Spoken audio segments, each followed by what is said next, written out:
ဂျွန်လ19ရက်နေ့မှာကြားရောက်တဲ့ဒေါ်အောင်ဆန်းစုကြည်ရဲ့64နှစ်မြောက်မွေးနေ့ပွဲကိုစီဒနီမှာနေထိုင်ကြတဲ့မြန်မာ community တွေကစီဒနီရှိ Villawood Citizen Center မှာကျင်းပပြုလုပ်ကြပါတယ်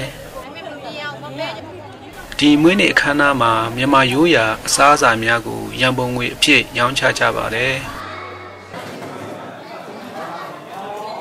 မွေးနေ့အခမ်းအနားကိုလူပေါင်း100ကျော်တက်ရောက်အားပေးကြပါတယ်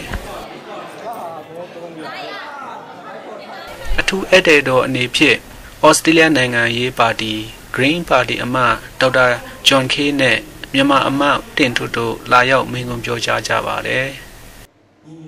ကနဦးအနေနဲ့ဦးတင်ထွတ်ကဒေါ်အောင်ဆန်းစုကြည်ရဲ့မွေးနေ့အတွက်ချမ်းသာချမ်းသာစေကြောင်းဆုမွန်တောင်းပြီးအဖွင့်အမှာစကားပြောကြားပါတယ်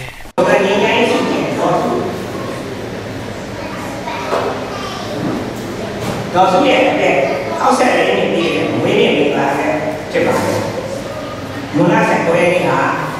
ဒေါ်စုရဲ့မွေးနေ့မိသားစုဖြစ်လို့မြန်မာနိုင်ငံပြည်သူများနေလေဒီနေ့ဒေါ်ဆန်းစုကြည်ရဲ့60နှစ်ကြာမွေးနေ့မိသားစုမှာခန္ဓာကိုကြောက်ရောက်လာကြတဲ့ပြည်သူတွေကအောင်းတော်များ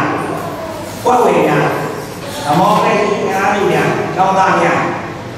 မျိုးသမီးများကဒေါ်အောင်ဆန်းစုကြည်ကျမ်းမာပါစေ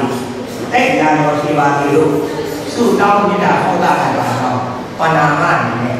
ကျွန်တော်ကျေးဇူးပါပြောကြပါတယ် Green Party အမတ်ဒေါက်တာဂျွန်ခေးကဒီကနေ့ဟာဒေါ်အောင်ဆန်းစုကြည်ရဲ့မွေးနေ့ဖြစ်တယ်လို့ဒေါ်အောင်ဆန်းစုကြည်ရဲ့အမှန်တရားဘက်ကိုရဲရင်စွာနဲ့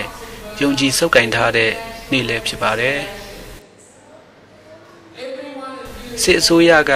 ဒေါ်အောင်ဆန်းစုကြည်ကိုမတရားဆွဆွဲခြင်းဟာနိုင်ငံတကာကစစ်အစိုးရကိုအင်အားနဲ့ဝိုင်းဝန်းဖိနှိပ်ပေးဖို့လိုပါတယ်လို့ပြောပါတယ်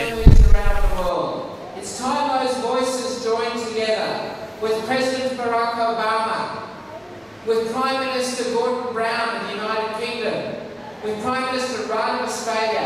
They have the obligation to say to the Burmese military, this is not acceptable, this is the time for change. မေမြတ်မုံကပြည်တက်တဲ့အတူဒေါ်အောင်ဆန်းစုကြည်အတွက် Happy Birthday တခြင်းကိုတည်ဆိုခဲ့ပါတယ်